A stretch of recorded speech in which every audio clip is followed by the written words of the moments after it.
नए साल की पूर्व संध्या 1994 में ग्रोजनी एक ठंडी सर्दी के आसमान के नीचे था। उसकी सड़कों पर शांति केवल दिखावे की थी। रूसी बख्तरबंद टुकड़ियां शहर में दाखिल हो रही थीं। उनके इंजनों की आवाजें उजड़े हुए इमारतों से टकरा रही थीं। टैंक और सैनिक वाहन टूटी फूटी सड़कों पर आगे बढ़ रहे थे। चेचन प्रतिरोध के केंद्र पर हमला करने के लिए तैयार थे। मॉस्को को तेज जीत की उम्मीद थी। उसे पूरा भरोसा था कि अलगाववादी दबा दिए जाएंगे। हालांकि जमीन पर हकीकत बिल्कुल अलग थी। हफ्तों की शुरुआती बमबारी से पहले ही क्षतिग्रस्त हो चुकी इमारतें खोखली और अस्थिर खड़ी थीं। सड़कों पर मलबा, जली हुई गाड़ियां और घरों के अवशेष बिखरे पड़े थे। चेचन लड़ाकों ने शहर को प्रतिरोध के लिए तैयार कर लिया था। स्नाइपर्स छतों पर थे। अस्थायी बैरिकेड्स ने रास्ते बंद कर दिए थे और छिपे घातक बिंदुओं ने सड़कों को जानलेवा बना दिया था। अंदर फंसे नागरिकों के लिए कोई सुरक्षित आश्रय नहीं था। तोपखाने और स्वचालित गोलियों की आवाजें सर्दियों की रात को चीर रही थीं, जबकि धुआं और धूल हवा में भर गई थी, जिससे जो लोग चलने या छुपने की कोशिश कर रहे थे उनका दम घुट रहा था। रूसी आक्रमण जल्दी ही मॉस्को द्वारा लड़े गए ये द्वितीय विश्व युद्ध के बाद का सबसे खूनी शहरी युद्ध बन जाएगा। तेज और निर्णायक युद्ध की उम्मीदें टूट गईं, क्योंकि प्रतिरोध मजबूत बना रहा और मानवीय कीमत बढ़ती गई। ग्रोजनी, जो चेचन्या का प्रतीकात्मक और तार्किक केंद्र था, हफ्तों तक प्रतिरोध करता रहा, जिससे शहरी युद्ध की चुनौतियां और इससे लड़ाकों और आम नागरिकों दोनों पर पड़ने वाला भारी असर साफ दिखा। इस शहर में युद्ध के परिणाम तुरंत और विनाशकारी थे। सैन्य उद्देश्य, राजनीतिक गणनाएं और आम नागरिकों की जिंदगियां, ये सब ग्रोजनी के खंडहरों में एक दूसरे से जुड़ गए थे। इन सड़कों पर जो घटनाएं घटीं, उन्होंने न केवल पहले चेचन युद्ध को परिभाषित किया, बल्कि शहरी माहौल में आधुनिक सैन्य अभियानों के लिए एक स्थायी विरासत भी छोड़ दी। वॉर्स ऑफ द वर्ल्ड में आपका स्वागत है।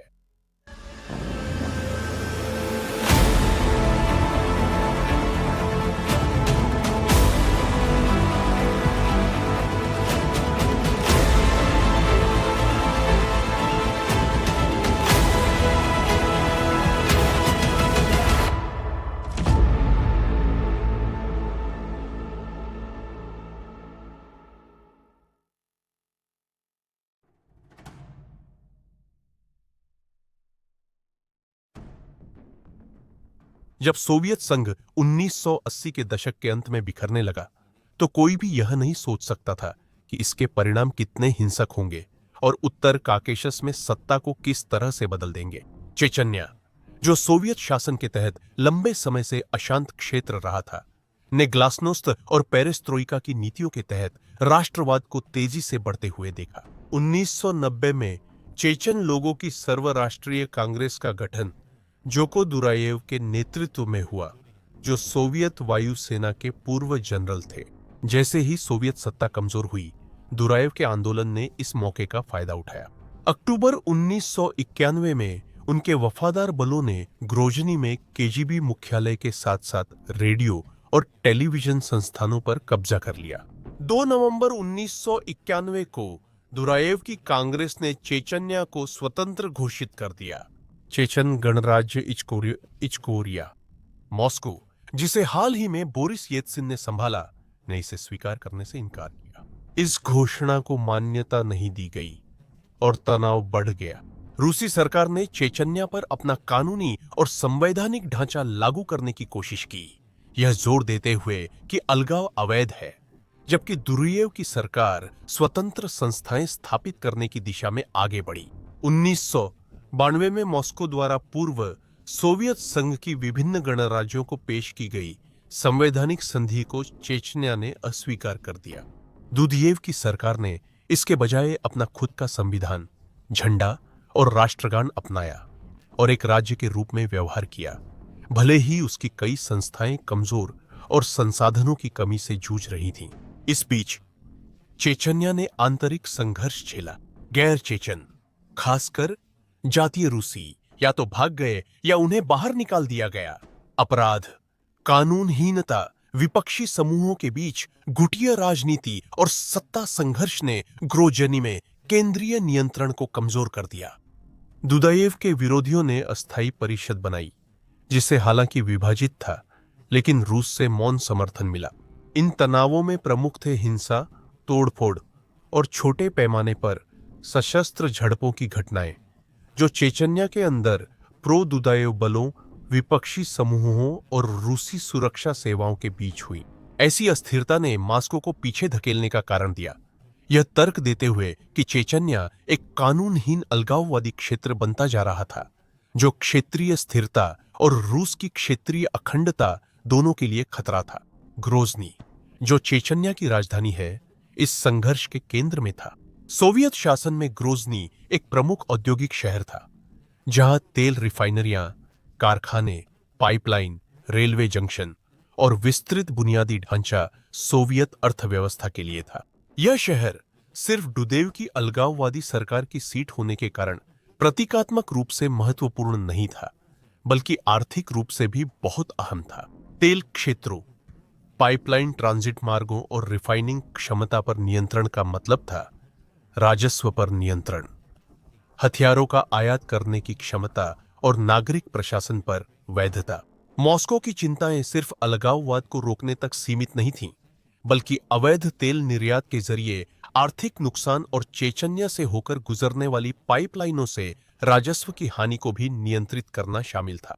1994 में स्थिति अपने चरम पर पहुंच गई। रूस ने रक्षा मंत्री पावेल ग्रात्सेव के नेतृत्व में सैन्य हस्तक्षेप की तैयारी शुरू कर दी। मॉस्को में आंतरिक बहसों से पता चला कि कुछ वरिष्ठ सैन्य अधिकारी ऐसे थे जिन्होंने चेचनियों के संकल्प को कम आंकने और रूसी क्षमताओं को अधिक आंकने को लेकर चिंता जताई थी। खुफिया जानकारी एकत्र करना कमजोर था, नक्शे गलत थे और लॉजिस्टिक्स की तैयारी अधूरी थी। लेकिन इसके बावजूद मॉस्को ने जिसे संवैधानिक व्यवस्था कहा, उसे बहाल करने के लिए जरूरत पड़ने पर बल प्रयोग करने की योजनाएं बनाई गईं। चेचन्या के भीतर रूस समर्थक विपक्ष को बढ़ावा दिया गया, जैसे कि उमर अवतुरखानोव के नेतृत्व वाली प्रोविजनल काउंसिल का समर्थन करना और दुदायेव की सरकार को अस्थिर करने के लिए गुप्त अभियान चलाए गए। नवंबर 1994 के अंत में रूस समर्थित विपक्षी बल ने ग्रोजनी पर कब्जा करने की असफल कोशिश की, जिससे यह स्पष्ट हो गया कि दुदायेव इतनी आसानी से हार मानने वाले नहीं थे। 29 नवंबर को येल्त्सिन ने एक अल्टीमेटम जारी किया, हथियार डालो, कैदियों को रिहा करो और मॉस्को, जिसे अवैध सशस्त्र संगठन कहता था, उन्हें भंग करो। दुरियेव ने इनकार कर दिया। कुछ ही समय बाद पूर्ण पैमाने पर आक्रमण की तैयारी के आदेश जारी कर दिए गए।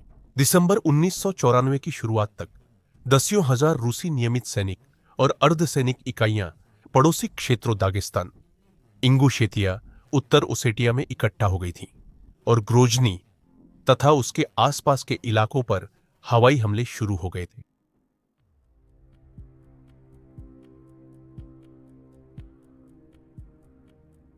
रूसी सेनाओं ने दिसंबर 1994 के अंत में ग्रोजनी पर हमला शुरू किया। उन्हें जल्दी जीत की उम्मीद थी। 11 दिसंबर को चेचन राजधानी की ओर 3 दिशाओं से जमीनी हमला शुरू हुआ, जिसमें टुकड़ियां उत्तर, पूर्व और पश्चिम से आगे बढ़ीं। उनका उद्देश्य ग्रोजनी को घेरना, आपूर्ति और भागने के रास्ते काटना और दुडेयेव की सरकार को आत्मसमर्पण के लिए मजबूर करना था। एक मुख्य दिशा थी 131वीं मोटराइज्ड राइफल ब्रिगेड, जो उत्तर पश्चिम से आगे बढ़ रही थी, जिसे 81वीं और 276वीं मोटराइज्ड राइफल रेजिमेंट्स का समर्थन प्राप्त था।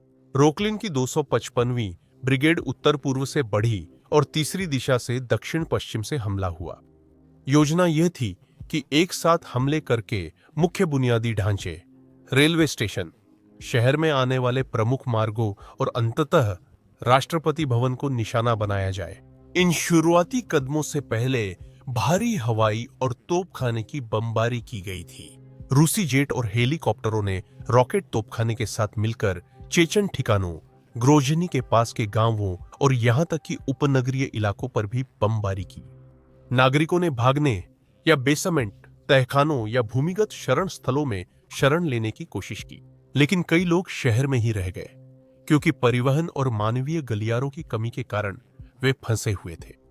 ह्यूमन राइट्स वॉच ने जनवरी 1995 में रिपोर्ट जारी कर रूस की शहर पर बमबारी का वर्णन किया। उद्धरण: ऐसी रणनीतियां ग्रोजनी में बचे लगभग 1 लाख नागरिकों को क्रूरता से दंडित करती है, जिनमें कुछ अपने घरों से जुड़े हैं, लेकिन अधिकांश के पास न तो कहीं जाने की जगह है, न ही बाहर निकलने का साधन। उन्हें एक क्रूर भूमिगत जीवन जीने के लिए मजबूर कर दिया गया है। जो लोग बचे हैं वे समाज के सबसे कमजोर वर्गों का प्रतिनिधित्व करते हैं: बुजुर्ग और कमजोर, विकलांग, गरीब।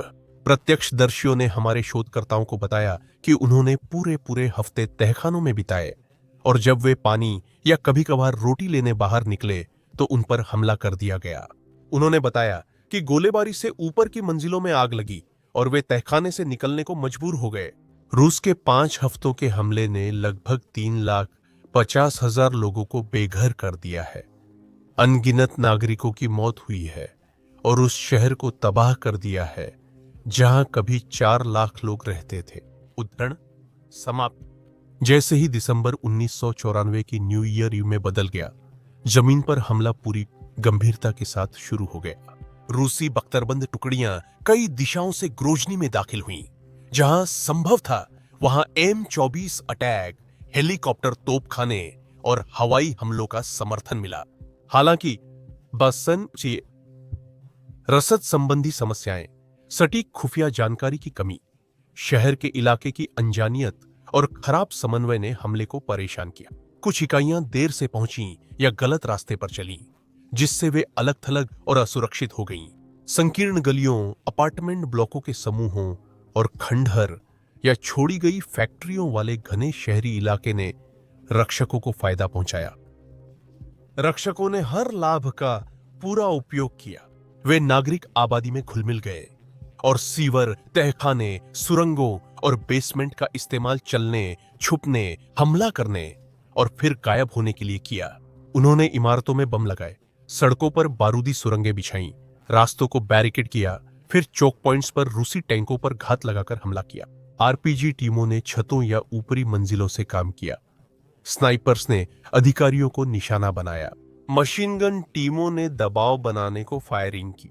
नए साल की पूर्व संध्या 1994 को सुबह के आसपास रूसी बलों ने केंद्रीय रेलवे स्टेशन और राष्ट्रपति भवन की ओर निर्णायक धक्का देने का प्रयास किया। हमले का एक हिस्सा रेलवे स्टेशन की ओर, दूसरा पेरवा मोस्काया स्ट्रीट और बाकी राष्ट्रपति भवन की ओर बढ़ना था। राष्ट्रपति भवन स्वयं, जिसकी रक्षा असलान मस्कादोव के नेतृत्व में की जा रही थी, एक मुख्य लक्ष्य था। चेचन नेतृत्व ने जाहिर तौर पर योजना बनाई थी कि रूसी बख्तरबंद गाड़ियों को पास आने दिया जाए, फिर अंधेरे की आड़ में उन पर हमला किया जाए। जो एक तेज और समन्वित अभियान के रूप में सोचा गया था, वह जल्दी ही रूसियों के लिए एक आपदा बन गया। बख्तरबंद इकाइयां बिना पैदल सेना के समर्थन के संकरी गलियों में घात लगाकर हमलों में फंस गईं। बुलडोजर, एपीसी और टैंक सभी निशाना बन गए। रूसी इकाइयों ने भारी नुकसान की रिपोर्ट दी। एक ब्रिगेड, 131वीं मोटराइज्ड राइफल ब्रिगेड का व्यापक रूप से उल्लेख किया जाता है कि उसे रेलवे स्टेशन के पास विनाशकारी नुकसान हुआ। उसके कई वाहन सिर्फ शुरुआती घंटों में ही नष्ट हो गए या बेकार हो गए। चेचन गुरिल्ला लड़ाकों ने तहखानों, ऊपरी मंजिलों, मलबे के पीछे और दीवारों में दरारों से छिपी हुई जगहों से हमला किया। जनवरी 1995 की शुरुआत तक लड़ाई का स्वरूप बदलकर क्रूर ब्लॉक दर ब्लॉक सड़क युद्ध में बदल गया था। रूसी वायु शक्ति को कई बार मौसम से बाधा हुई। नए साल के दिन और उसके बाद तोपखाना उनका मुख्य हथियार बन गया। भारी गोलाबारी अक्सर उन इलाकों पर की गई जहां चेचन रक्षा बलों के होने की संभावना थी। नागरिकों के लिए दुर्भाग्यवश इसका मतलब अक्सर अपार्टमेंट ब्लॉक, बाजार और अस्पताल होते थे। ग्रोजनी के 44 वर्षीय निवासी सर्गेई कुकलिन ने अस्पताल के बिस्तर पर लेटे हुए अपने अनुभवों का वर्णन किया। उद्धरण: चारों तरफ से तोपों की गोलाबारी हो रही थी। यह स्पष्ट नहीं था कि गोलाबारी कहां से आ रही थी और किसे निशाना बना रही थी। वहां कोई विमान नहीं थे, सिर्फ गोलाबारी हो रही थी। मेरा एक दोपहर 1 बजे एक गोला मेरे घर पर आकर गिरा। उस वक्त मैं पड़ोसी के बेसमेंट में था। जब मैंने पास में धमाका सुना तो मैंने देखा कि मेरा घर निशाना बना है और उसकी छत उड़ गई है। मैंने देखा कि घर में आग नहीं लगी थी, लेकिन छत पूरी तरह से उड़ गई थी। करीब 3 मिनट बाद जब मैं बाहर गया तो मुझे पीठ में चोट लगी। विस्फोट लगभग 20 या 30 मीटर दूर था और बम शरण स्थल से लगभग 500 या 600 मीटर दूर था। टुकड़ों ने मुझे घायल कर दिया। उसके बाद वहां मौजूद लोगों ने मेरे घाव को बांध दिया, लेकिन वे मुझे कहां ले जा सकते थे। गोलाबारी लगातार जारी थी। हर जगह सीटी जैसी आवाजें आ रही थीं, हर जगह बीपिंग हो रही थी। टुकड़े निकलते जा रहे थे। मैं बेहोश नहीं हुआ। मैं वहां लगभग शाम 4 बजे तक पड़ा रहा। मेरी बड़ी किस्मत थी कि मेरा पड़ोसी नाजरान से आया। उसने मुझे अपनी कार में बिठाया और यहां ले आया। उद्धरण समाप्त। ग्रोजनी के अंदर रूसी इकाइयों को बार बार घात लगाकर हमला किया गया। सड़क के कोने, खंडहर आंगन, जर्जर इमारतें। चेचन लोगों ने इनका इस्तेमाल किया।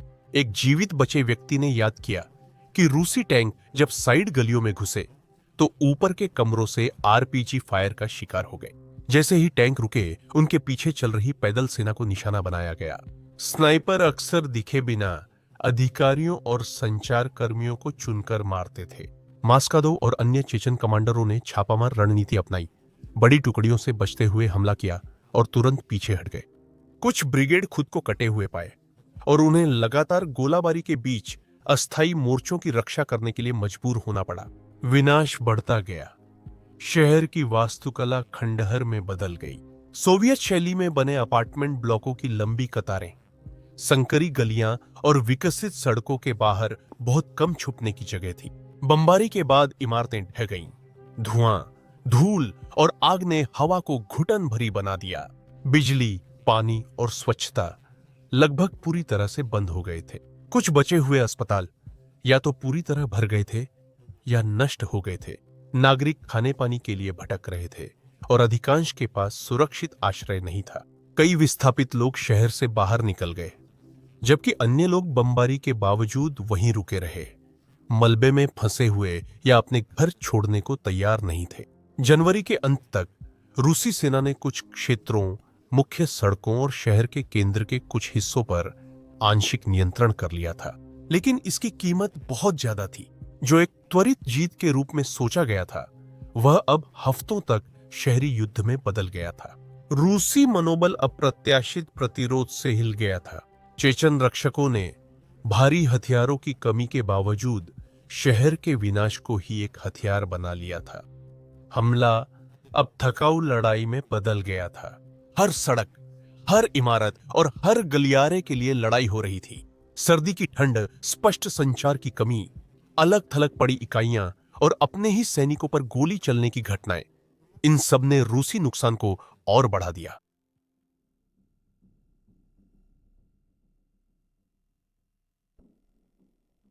फरवरी 1995 तक रूसी कमांडरों को एहसास हो गया कि ग्रोजनी सिर्फ झटके से नहीं गिरेगा।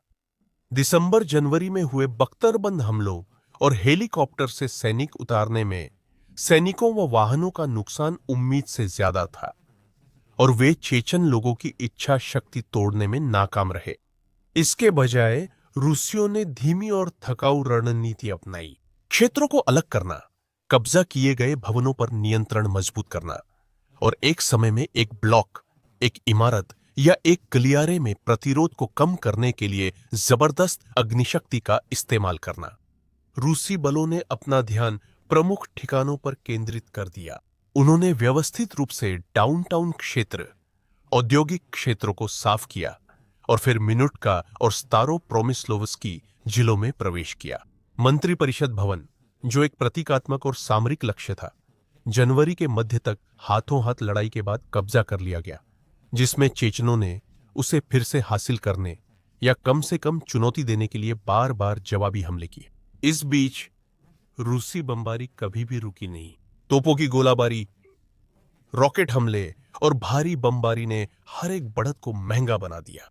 नागरिक बुनियादी ढांचे युद्ध के मैदान में बदल गए। कई आवासीय ब्लॉक जो चेचन रक्षात्मक ठिकाने थे, मलबे में तब्दील हो गए। रूसी रणनीति थकाऊ थी। आपूर्ति रोकना, रक्षकों को थका देना और धीरे धीरे प्रतिरोध की क्षमता को कम करना। चेचन लोगों ने जमकर रक्षा की, लेकिन धीरे धीरे उनकी गोला बारूद, खाना, दवाइयों की आपूर्ति, यहां तक कि उनकी पानी की लाइनें भी दुश्मन की गोलीबारी और रसद में श्रेष्ठता के कारण बाधित हो गई। हालांकि रूसी सेना के भीतर लागत भौतिक और मानसिक दोनों रूप से बढ़ती जा रही थी। बख्तरबंद वाहनों की हानि लगातार अधिक बनी रही। टैंक और बख्तरबंद कर्मी वाहनों को घात लगाकर या एंटी आर्मर यूनिट्स की टीमों द्वारा नियमित रूप से नष्ट किया जा रहा था। रूसी भर्ती सैनिकों और यहां तक कि कुछ अनुबंधित सैनिकों ने भी अपर्याप्त सर्दियों के कपड़ों की शिकायत की, और यह भी कि उन्हें ठंडे और नम इमारतों में लड़ना पड़ रहा था, जहां पानी और हीटिंग बंद कर दी गई थी। कमांड और नियंत्रण असमान ही बना रहा।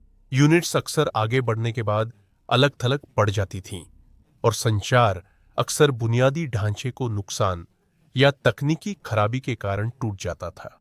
मनोबल गिर गया, खासकर जब अपेक्षित तेज बढ़त हफ्तों तक कड़े नजदीकी मुकाबले में फंस गई।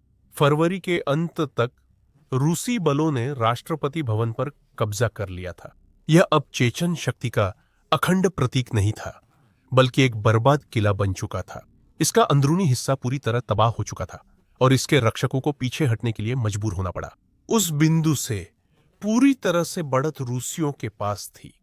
चेचन बल भारी हथियारों में बहुत कम थे और उनके पास नष्ट हुए बख्तरबंद वाहनों को बदलने या लंबी स्थायी रक्षा पंक्तियों को बनाए रखने की क्षमता नहीं थी। इसलिए उन्होंने सीमित रक्षा मोर्चे और जवाबी हमले किए, लेकिन ये और भी महंगे और कम टिकाऊ होते गए। जैसे जैसे चेचन कुछ क्षेत्रों से पीछे हटे, वैसे वैसे उनकी प्रभावी प्रतिरोध करने की क्षमता भी कम होती गई। रूसी घेरा फैलता गया, आपूर्ति लाइनें सख्त होती गईं और चेचन लोगों के लिए पुनः आपूर्ति या समर्थन के रास्ते धीरे धीरे काट दिए गए। 6 मार्च 1995 को लगभग 10 हफ्तों की लगातार दबाव के बाद रूसी सैनिकों ने आखिरकार ग्रोजनी को पूरी तरह अपने नियंत्रण में होने की घोषणा कर दी। शहर का डाउनटाउन, औद्योगिक और प्रशासनिक क्षेत्र उनके कब्जे में था। कई बचे हुए रक्षक या तो पीछे हट गए या पकड़े गए। युद्ध समाप्त हो चुका था, हालांकि शहर खुद अपनी पुरानी शान की परछाई मात्र रह गया था। फिर भी रूसियों के लिए यह जीत वास्तव में पायरिक थी। रूसी सैन्य नुकसान काफी अधिक थे, यहां तक कि उदार अनुमान के अनुसार भी। कुछ स्रोतों के अनुसार रूसी पक्ष ने लगभग 1834 सैनिकों के मारे जाने, 4670 के घायल होने और 96 के पकड़े जाने की बात स्वीकार की, जबकि चेचन दावों और स्वतंत्र अनुमानों में यह संख्या कहीं अधिक बताई गई है। बख्तरबंद वाहनों का नुकसान भी काफी ज्यादा था। दर्जनों टैंक नष्ट कर दिए गए और कई अन्य बख्तरबंद वाहन भी बेकार हो गए। उदाहरण के लिए 131वीं माइको ब्रिगेड को केंद्रीय रेलवे स्टेशन के आसपास की सबसे भयानक लड़ाइयों में लगभग पूरी तरह से खत्म कर दिया गया था। उसकी मूल सेना का केवल एक छोटा हिस्सा ही बच पाया। इस बीच नागरिक हताहतों और पीड़ा की स्थिति और भी गंभीर थी। अनुमान अलग अलग हैं, लेकिन स्रोतों के अनुसार ग्रोजनी की लड़ाई के दौरान कम से कम 25,000 नागरिक मारे गए, जिनमें हजारों बच्चे भी शामिल थे। कुछ उच्च अनुमान, उदाहरण के लिए इतिहासकार दिमित्री वोल्कोगोनोव के अनुसार नागरिक मौतों की संख्या 35,000 तक पहुंच गई थी। दसियों हजार लोग और घायल हुए और कई और लोग बेघर हो गए। घर, अस्पताल, स्कूल और बुनियादी सेवाएं नष्ट कर दी गईं। पानी, बिजली और स्वच्छता व्यवस्था ठप हो गई। चिकित्सा सुविधाएं पूरी तरह से चरमरा गईं या बर्बाद हो गईं। खाद्य आपूर्ति कम पड़ गई और शव सामूहिक कब्रों में दफन कर दिए गए या सड़कों पर पड़े रहे। इस चरण में मानवाधिकार उल्लंघन काफी अधिक हुए। पर्यवेक्षकों ने बताया कि नागरिक क्षेत्रों पर अंधाधुंध गोलाबारी और बमबारी की गई, न कि केवल सैन्य ठिकानों पर आरोगी। रूसी बलों पर संक्षिप्त फांसी, पुरुषों को बिना वजह या चेक पॉइंट्स पर छांटकर हिरासत में लेने, यातना देने, नागरिकों को मानव ढाल के रूप में इस्तेमाल करने और अपने लक्ष्यों में लड़ाकों और गैर लड़ाकों के बीच फर्क न करने के आरोप लगे। आयशा अल्बोगाचेवा ग्रोजनी की पूर्व निवासी थीं, जो किसी तरह पड़ोसी इंगुशेतिया भागने में सफल रहीं। उन्होंने राजधानी लौटने के लिए एक काफिला संगठित करने की कोशिश की ताकि पीछे छूटे अन्य नागरिकों को निकाला जा सके, लेकिन रास्ते में उन्हें रूसी गृह मंत्रालय की एक पेट्रोलिंग टीम मिल गई, जिसने उन्हें रोक लिया और इसी दौरान उनके एक ड्राइवर की हत्या कर दी। आयशा बताती हैं कि क्या हुआ था। उद्धरण: सैनिक इस पर चर्चा नहीं करना चाहते थे। इसका मतलब है कि वे जारी रखे हुए हैं। वे सभी काफी नशे में थे। मैंने उनसे विनती करना शुरू किया, लेकिन उन्होंने मुझे बहुत ही बेरहमी से तलाशी लेना शुरू कर दिया। एक ड्राइवर बाहर आया और बोला, तुम इनसे समझौता नहीं कर पाओगे, चलो लौटते हैं। एक सैनिक घूमकर बोला, हम क्यों नहीं मान सकते। उसने फिर अपनी ऑटोमेटिक से फायर किया और उस आदमी को मार डाला। उसका नाम रुसलान था। मुझे उसका आखिरी नाम नहीं पता था। उद्धरण समाप्त। रूस में घर पर प्रतिक्रिया शुरू में मिलीजुली थी, पर धीरे धीरे आलोचनात्मक हो गई। राज्य मीडिया ने शहर की उपलब्धियों, रणनीतिक क्षेत्रों की मुक्ति, राष्ट्रपति भवन, मंत्री परिषद और रेलवे स्टेशन जैसी प्रतीकात्मक जीतों को उजागर करना जारी रखा, लेकिन रूसी समाज थक चुका था। संघर्ष के बाद जनरल लेव रोकलिन, जो उस यूनिट के कमांडर थे जिसने महल पर कब्जा किया था, उन्हें रूसी संघ के हीरो के ऑनर्ड से सम्मानित करने की पेशकश की गई, जो रूसी सेना का सर्वोच्च मानद उपाधि है। लेकिन उन्होंने इनकार कर दिया, यह कहते हुए कि उन्होंने इसमें कोई गौरव नहीं देखा। उद्धरण शुरू। अपनी ही जमीन पर युद्ध लड़ना। उद्धरण समाप्त। खोए हुए लोगों के परिवारों ने जवाब मांगे। मानवाधिकार कार्यकर्ताओं, जिनमें सर्गेई कोवालेव भी शामिल थे, ने अकल्पनीय तबाही और नैतिक आपदा की बात की। अंतर्राष्ट्रीय संस्थाओं ने पहुंच और जांच की मांग की। नुकसान साफ दिखाई दे रहा था, सिर्फ शारीरिक रूप से ही नहीं, बल्कि राजनीतिक रूप से भी। सैन्य क्षमता पर भरोसा डगमगा गया था। जिंदगियों और वित्तीय लागत का सवाल एक मुख्य मुद्दा बन गया था। अंत में रूसियों ने ग्रोजनी पर कब्जा कर लिया था और मुख्य चेचन सैन्य ढांचे को बाधित कर दिया था। लेकिन इंसानी जानों, मनोबल और भौतिक विनाश की कीमत बहुत बड़ी थी। जो सामने आया वह तबाही से भरी जीत थी और प्रतिरोध की करारी हार थी, लेकिन इसकी कीमत मॉस्को हमेशा याद रखेगा।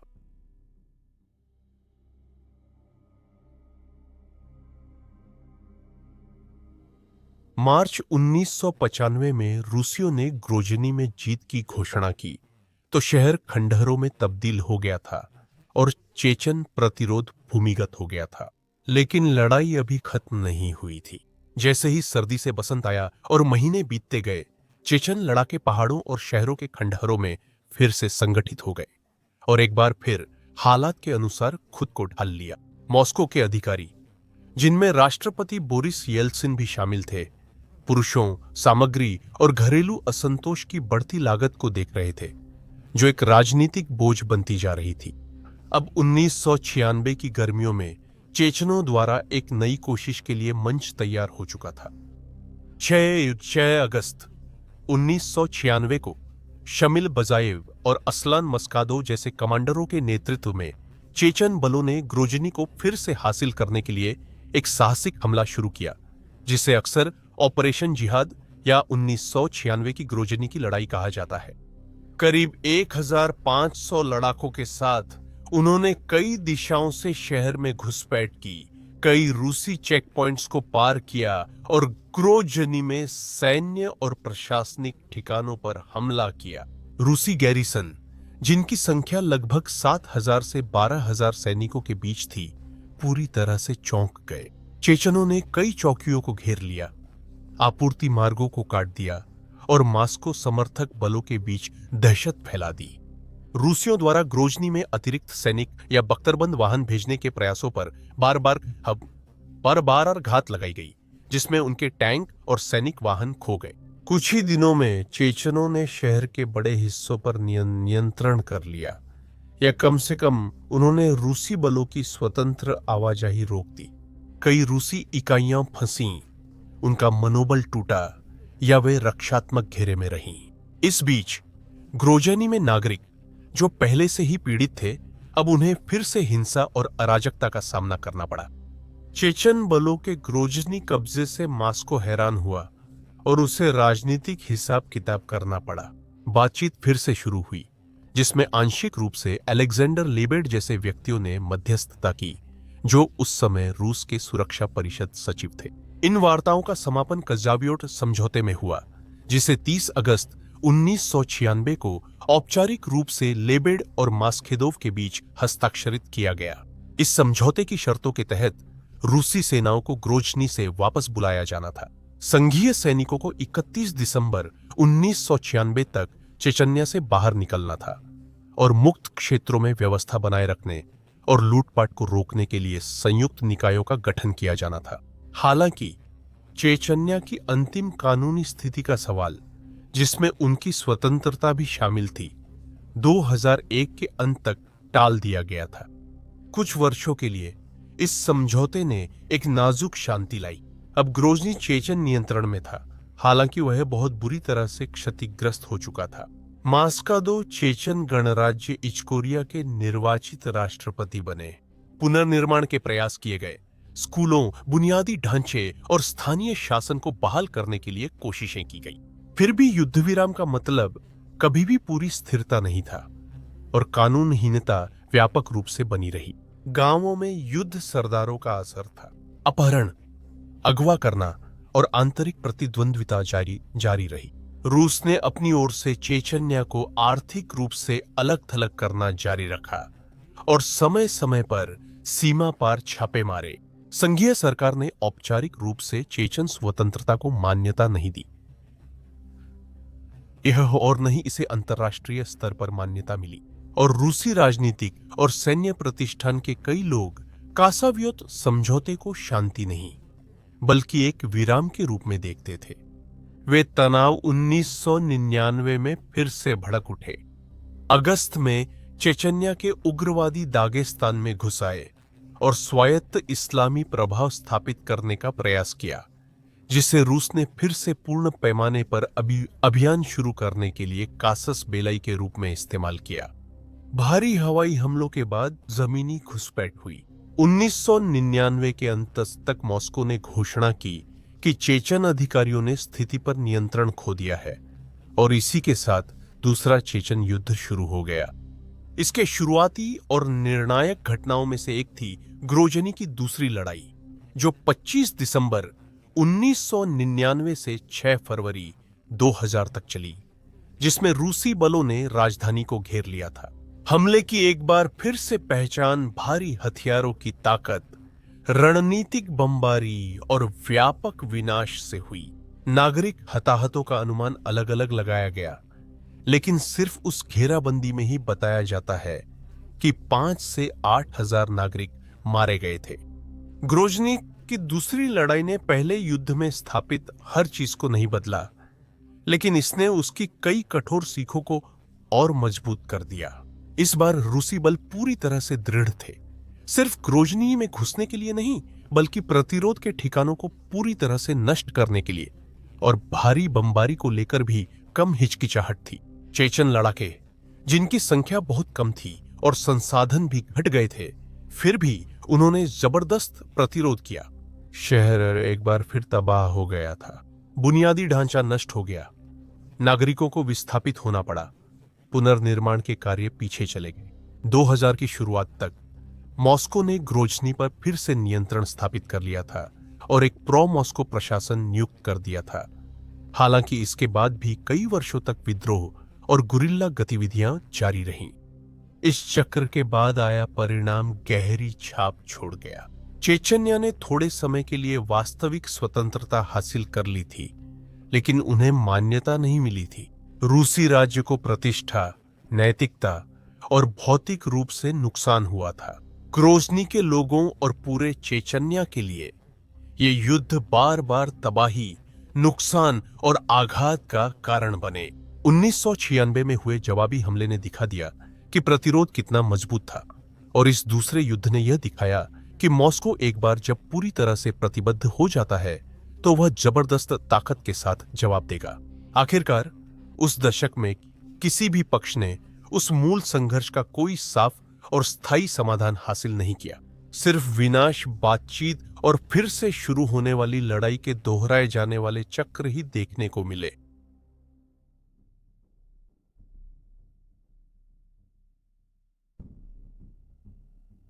आज का चेचन्या एक विरोधाभासी तस्वीर पेश करता है। हालांकि यह क्षेत्र आधिकारिक रूप से रूसी संघ का हिस्सा है, लेकिन रामजान कादिरोव के नेतृत्व में यह काफी हद तक स्वायत्तता के साथ काम करता है। कादिरोव ने गणराज्य के भीतर आतंकवाद की हार की घोषणा की है, यह दावा करते हुए कि क्षेत्र ने स्थिरता और विकास हासिल कर लिया है। हालांकि सुरक्षा बलों पर हाल ही में हुए हमलों की रिपोर्टें बताती हैं कि चुनौतियां अभी भी बनी हुई है। इसके बावजूद कुछ अंतर्राष्ट्रीय पक्ष हैं, जैसे यूक्रेन, जो 2022 में चेचन गणराज्य इचकोरिया को रूस द्वारा अस्थायी रूप से कब्जा किया हुआ मानते हैं। ग्रोजनी की लड़ाई ने रूसी सैन्य सिद्धांत पर गहरा प्रभाव डाला।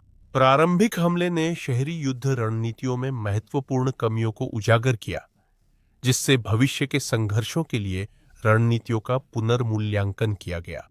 इस लड़ाई से मिली सीख ने बेहतर समन्वय, खुफिया जानकारी एकत्र करने और नागरिक बुनियादी ढांचे के सम्मान की आवश्यकता पर जोर दिया।